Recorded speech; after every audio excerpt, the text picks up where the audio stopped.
No vídeo de hoje, nós vamos conversar sobre um tema extremamente atual, sobre o qual ouvimos falar bastante nas mídias em virtude da pandemia, que foi causada por um vírus. Como é que pode um ser tão pequenino e que consegue se transformar numa velocidade tão absurda, causar tanto estrago quanto a gente viu nos últimos anos? Vamos aprender hoje um pouco mais sobre essa classe.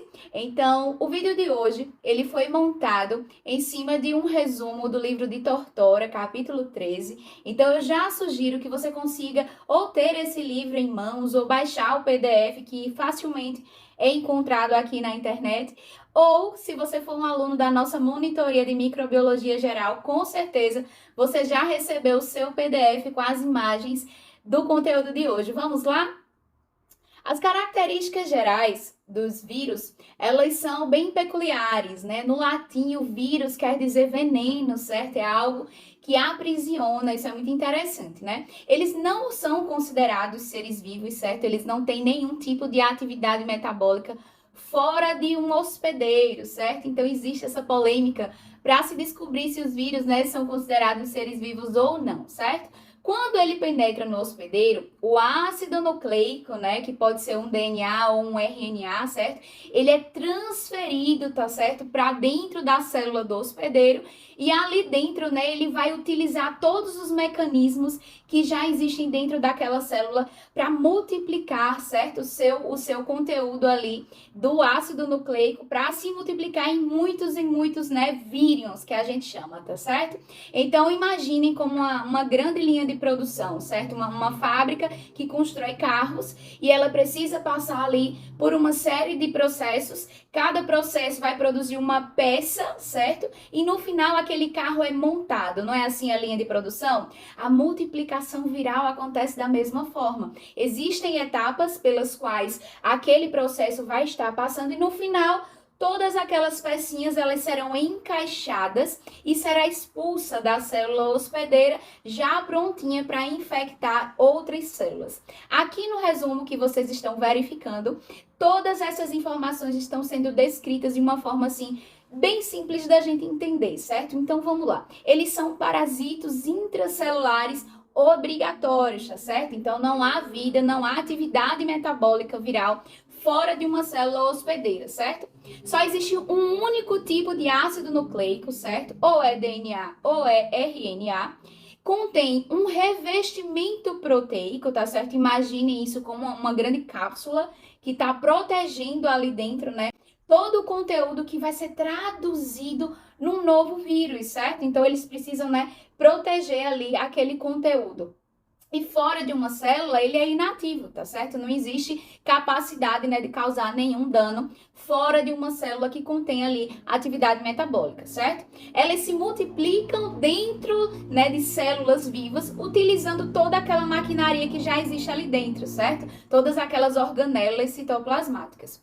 Então, esses vírus, né, eles precisam e eles têm receptores específicos, certo? Nesse desenho que vocês vão ver aqui bem direitinho, vocês vão ver que existe um exemplo, né, de um bacteriófago, tá certo? E a estrutura que ele tem, cada uma com suas funções específicas. Esse capsídeo que vocês estão vendo é a cabeça do vírus, tá certo? E é como uma caixinha, imagina uma caixinha de música e dentro dela tem as joias, certo? O capsídeo é a mesma coisa. Ele vai proteger ali aquele material genético, certo? Ele é composto por proteínas e aqui no desenho vocês vão ver mais ou menos esse esquema, como é que ele funciona.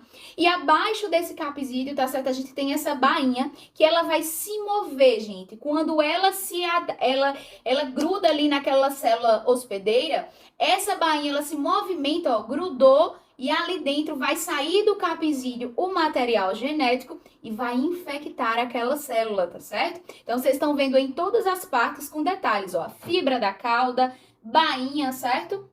E aí dentro, quando essas fibras, né, elas se grudam, que pode ser através de uma membrana plasmática celular, certo? Até das fímbrias, tá certo? Então são como se fossem conectores, certo? Imaginem cabos que precisam encontrar lugares específicos na célula, tá certo? Por exemplo, a célula bacteriana, tá certo? E aí é como se elas se entendessem, certo? Num esquema de chave e fechadura.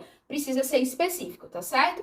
E aí a gente vai conversar um pouquinho sobre como são cultivados, tá certo? Esses seres, para que a gente possa entender melhor e possa elaborar aí fármacos, vacinas que possam nos proteger, certo? Dessa multiplicação que é tão nociva e que causa doenças realmente severas, né? Acabamos de ver uma que se encaixa perfeitamente nesse exemplo, tá certo? Mas entre elas a gente tem a raiva, a gente tem a gripe, tá certo? São todas doenças causadas por vírus. Então a gente pode, uma das primeiras formas da gente fazer esse cultivo, né, é a inoculação em animais, para que a gente faça ali uma observação clínica e através dessa observação clínica a gente possa desenvolver esses medicamentos, certo? A segunda é através de ovos embrionados, tá certo? A gente pega um ovo ali, que já está embrionado, a gente vai inocular, tá certo? É milimétrico, tá? Um fluido contaminado para observar esse desenvolvimento. Porém, essa inoculação no ovo embrionário, ela é de difícil manuseio, certo? Mas existe uma terceira forma, que é uma forma, assim, a melhor forma de desenvolver estudos sobre esses seres, que são através de culturas de células. A placa vai ser inoculada, tá certo? Com essas células, e ali aquele crescimento vai conseguir ser observado de uma forma melhor e poderá ser manipulado, diferentemente dos ovos embrionados, que é praticamente aí impossível a gente fazer isso, certo? Dessa forma, dentro dessa cultura, né, esse crescimento ele é mais homogêneo, então é muito mais fácil a gente conseguir fazer essa observação, certo? É muito importante que a gente coloque aí na nossa mente que a tecnologia, ela tá aqui exatamente para que a gente possa cada vez entender melhor esses processos, certo? E possa desenvolver meios de defesa que sejam mais eficazes. Não foi exatamente isso que a gente ouviu tanto falar, que precisava se desenvolver o mais rápido possível uma vacina, né, na pandemia. Então, é bem isso que a gente está conversando aqui hoje, tá certo? Esses seres, eles têm uma visualização apenas em microscópio eletrônico, tá certo? São seres muito, muito pequenininhos, tá bom? Eles invadem, certo? E eles assumem todo o controle metabólico daquela célula. Imagina aqueles filmes realmente que a gente vê, aquelas invasões robôs. O vírus, ele faz basicamente a mesma coisa. Entrou na célula, ele consegue interferir em todos os processos metabólicos que acontecem ali dentro e ele passa a usar aquela estrutura para produzir as suas próprias proteínas, as suas próprias estruturas necessárias à sua multiplicação, tá certo? E maior potencial danoso, né? E de infecção.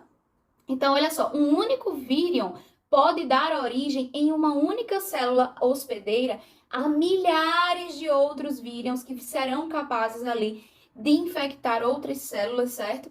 E em duas vias, certo? A primeira delas, existe realmente a morte celular, quando depois daquela multiplicação, eles destroem realmente a célula, a gente vai conversar um pouquinho sobre isso agora. E numa segunda via, não há morte celular, certo? A célula permanece viva, porém contaminada geneticamente pelo material genético daquele vírus, certo? Nessa imagem que eu coloquei aqui para vocês, tá certo?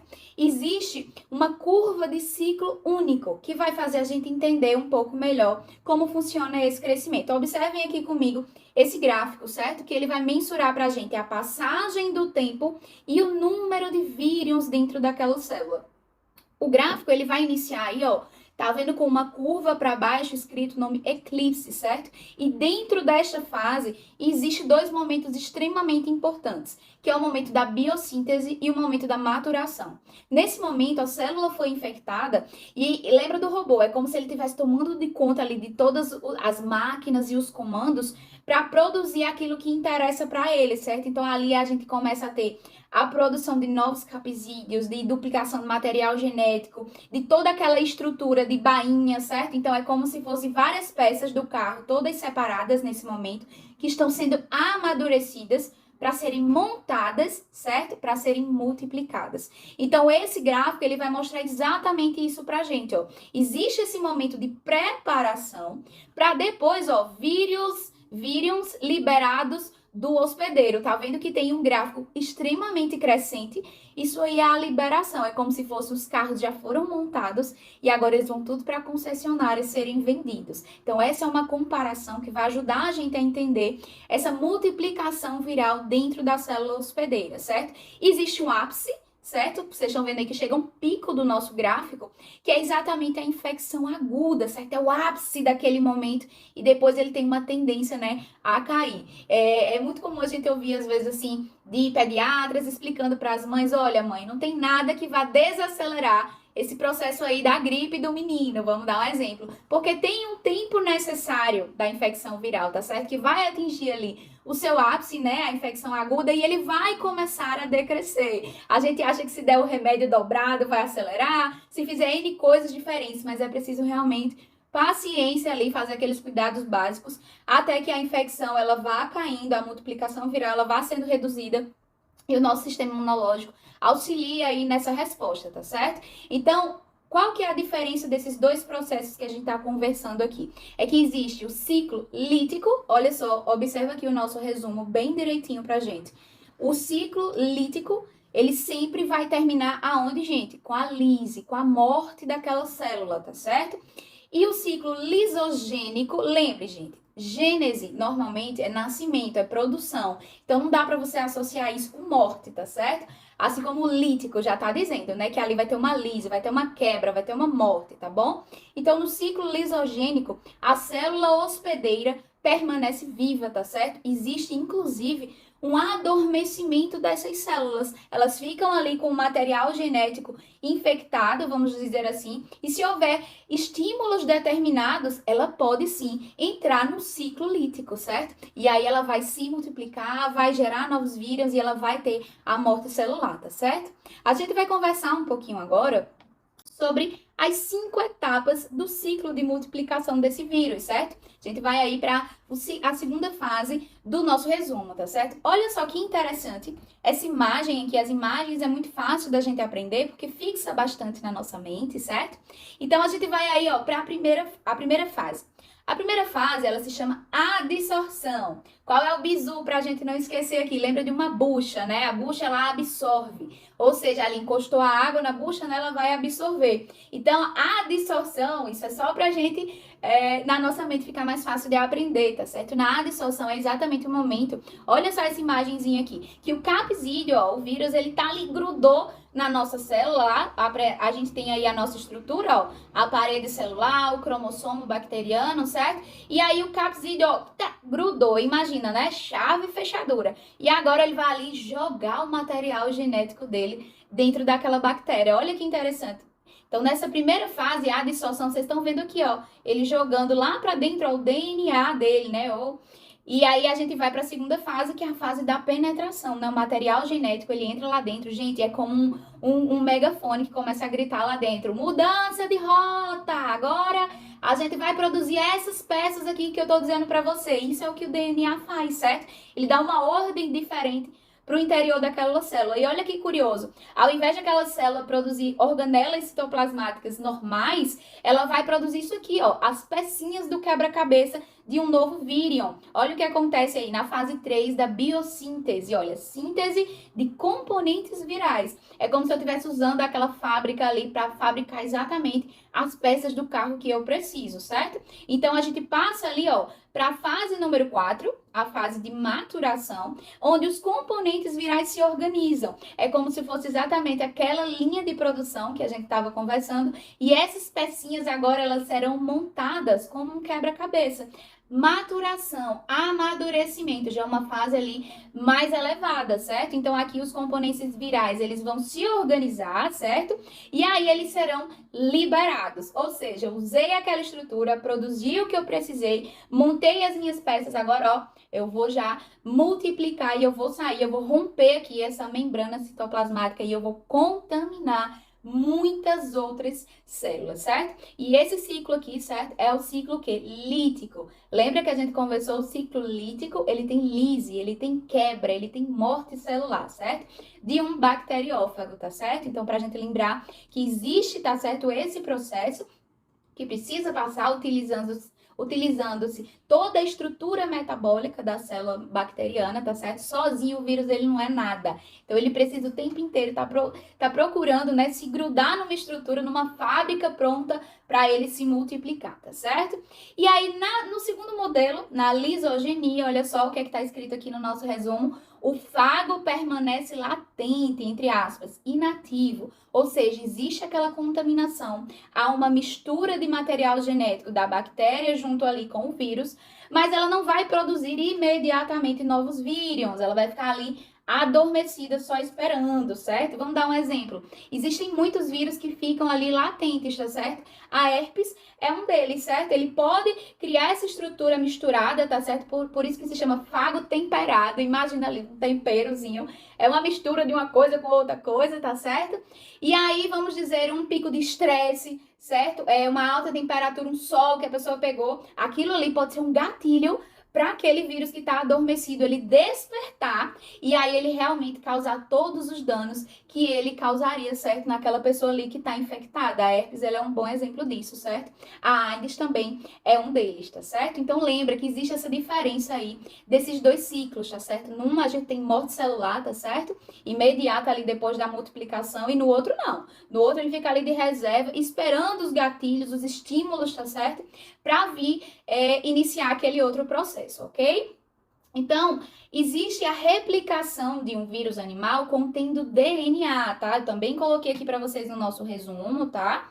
E aí você vê aí a dissolção, penetração e desnudamento, que seria esse fato de jogar lá para dentro daquela célula o material genético, certo? A transcrição, que é o que é a leitura, qual é a ordem? Tô aqui dentro da fábrica, bora, manda a ordem aí, qual é a peça? Capsídeo, vai lá o capsídeo. Ah, preciso fazer lá aquela para grudar, tá certo? Os pezinhos, vamos dizer. Então, ele vai construir isso tudo solto dentro do material celular, tá certo? E aí, depois, a gente vai fazer essa junção. A biossíntese, a tradução tardia, que aí vai construir aquelas cápsulas, tá certo? Vai amadurecer e vai liberar mais uma vez, tá certo? E aí, sobre essa liberação, a gente já conversou aqui. Existem 2 ciclos de multiplicação. E existe também 2 modelos de liberação. Isso é muito importante que a gente entenda direitinho. Eu posso liberar aquela minha produção, aquele carro pronto, por brotamento, certo? Brotamento já tá dizendo, né? Um broto. O que é um brotinho, né? Ele saiu dali, né? Ficou preso àquela estrutura, né? Com todo o seu material genético ali dentro. E depois ele, puf, ele sai, certo? Então, já está dizendo aqui que por brotamento, eu não preciso necessariamente matar a minha célula hospedeira, sabia? Eu uso um pedacinho daquela parede celular que está ali para construir a minha capinha e eu saio. Ou seja, eu usei, mas eu não descartei, certo? Eu deixei lá ela viva. E qual que é a diferença? É que ou eu posso brotar, brotou lá, certo? Ou eu posso realmente ter a ruptura, ter a morte da célula, tá certo? Então, existe essa diferença aí na nossa liberação do que foi produzido lá dentro da fábrica, vamos dizer assim, certo? Então, essas infecções virais que ficam adormecidas, que são latentes, certo? Pode permanecer dessa forma, gente, por muitos anos dentro do organismo da pessoa, certo? Esperando aí aqueles estímulos, né? Vocês estão vendo aqui no nosso resumo que eu coloquei esses 2 exemplos, tá? A herpes e a AIDS, que precisa de quê? De um estímulo, tá certo? Eu preciso que algo aconteça para que eu possa ali alterar aquela situação atual que ficou dentro da célula, certo? E existem também as infecções virais persistentes ou crônicas, certo? Qual que é o maior perigo delas? E elas tendem a ser, né, fatais, porque elas demoram muito, houve aquela contaminação, mas eu não tenho sintomas imediatos. Tudo isso vai acontecendo ali silenciosamente dentro de mim, até que depois de um tempo, ela vem e, tem uma fase aguda, e normalmente é bem difícil da gente conseguir ali reverter aquele quadro, certo? O próximo tópico que vocês também estão vendo aqui são os prions, tá certo? Que também são vírions, mas que normalmente estão conectados com degeneração de tecido cerebral, tá certo? Ele tem uma alteração proteica ali, então só por essa característica a gente já poderia dizer, né, que são extremamente nocivos, certo? Dentro da nossa programação, gente, foi compartilhado com vocês, né, alguns vídeos que vocês precisam assistir, a apostila, né, e a orientação do capítulo do livro de Tortora, certo? Os vírus, gente, todas essas informações aqui que a gente está conversando, eu sugiro que vocês assistam esse vídeo aí 2, 3 vezes, façam rabiscos nesse resumo aí que a gente está compartilhando, certo? Com vocês, para que grave direitinho. Vou deixar aqui uma sugestão, certo? Que é o canal de Biologia Samuel Cunha. Esse conteúdo, a gente tem um conteúdo de Biologia, ensino médio, só que quando a gente chega na graduação, a gente acaba precisando entender num nível de profundidade mais elevado, certo? Mas dentro da plataforma de vocês vão encontrar conteúdo que possa aprofundar bastante, mas o livro é a melhor fonte, porque ele vai dar pra gente mais detalhes, todas as imagens, tá certo? Porém, também entrou aí na plataforma de vocês uma apostila extremamente importante sobre viroses emergentes, tá certo? E eu também gostaria de pontuar aqui algumas coisas com vocês sobre essa apostila, ok? E mais do que nunca esse assunto extremamente atual, porque temos ouvido falar bastante sobre ele nos últimos anos, certo? E a gente vai acabar entendendo um pouco melhor o que é que acontece lá fora, depois de entender, né, toda a biologia, todos os processos que existem por trás, ok? Então essa apostila, ela vai conversar pra gente, vai ajudar a gente a entender um pouco mais o que são doenças emergentes e o que são doenças reemergentes, certo? As doenças emergentes são doenças cuja incidência tem aumentado nas últimas décadas, certo? Ou tendem a aumentar no futuro. Enquanto que as doenças reemergentes tratam de doenças que estavam sob controle, mas que por qualquer razão elas voltaram a ter uma incidência nociva em algum lugar determinado, certo? Então eu coloquei aí para você.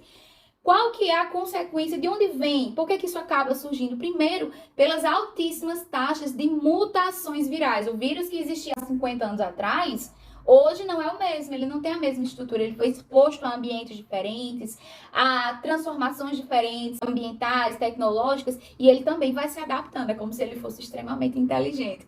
Naqueles filmes que acabam comparando os vírus a robôs, é mais ou menos isso que acaba vindo à nossa mente, certo? Então, eu coloquei para vocês, olha, a contaminação, a disseminação em novas espécies hospedeiras, tráfego de micro-organismos é o que acaba ocasionando, certo? Essas doenças que vão e por qualquer razão elas passam a voltar também.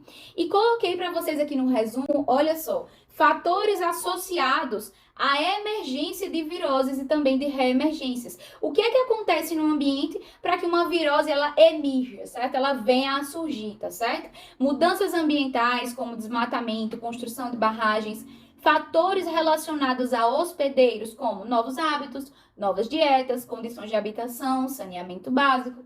Alterações no próprio vetor, certo? Por exemplo, nos animais, aves, gado, roedores. Mutações que acontecem no vírus dentro desses animais pode fazer com que um vírus que não era patogênico para o ser humano, ele passe a ser por conta de uma mudança como essa, certo? Como agricultura, contato com animais de estimação, o consumo de carne, tudo isso pode influenciar, ok? As emergentes. E nas reemergentes, viagens, circular o vírus de um país para o outro, certo?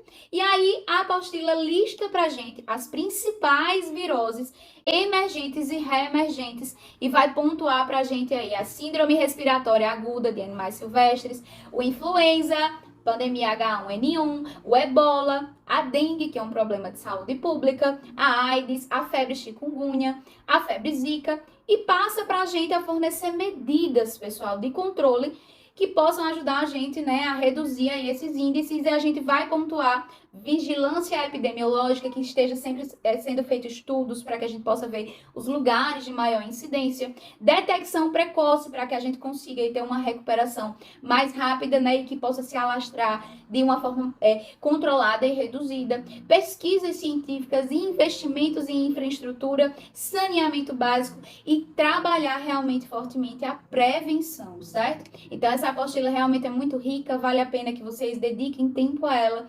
E uma dica preciosa que eu vou deixar para vocês é resolvam os exercícios do livro de Tortora, porque quem sabe talvez o professor retire algumas questões de lá e mande aí de presente para a gente, para essa atividade de vírus que vocês vão realizar. Eu desejo que esse vídeo ajude vocês a esclarecer um pouco o entendimento sobre esse conteúdo e me coloco à disposição de vocês para ajudar aí, estruturar de uma forma melhor o estudo e que vocês consigam realmente tirar excelentes notas, mas além disso, serem profissionais maravilhosos aí, a gente se encontra nos próximos anos sendo colegas de profissão.